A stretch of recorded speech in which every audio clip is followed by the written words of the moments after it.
ધોનીભાઈ હિંડોતા.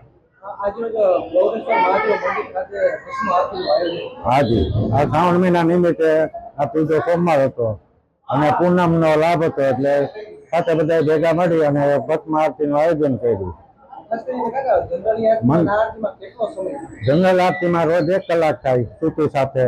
આજે ભસ્મ આરતીમાં શણગારમાં અને શણગાર સાથે આરતી સાથે બધી 7 કલાક જેવો સમય. બપોરે 12 વાગ્યાથી તૈયારી કરતા હતા, એ 7 વાગે આરતી શરૂ કરી. હા, મંદિરને 55 થી 56 વર્ષ થયા ઓછામાં. હવે મંદિરમાં શ્રાવણ મહિના ઉપરાંત જન્માષ્ટમી ઉત્સવ થાય છે, રામનવમી ઉજવાય છે, શનિદેવ જયંતિ ઉજવાય છે, બધી જાતની જયંતિઓ આવે છે. દરેક ભગવાનને બેસાડેલા છે.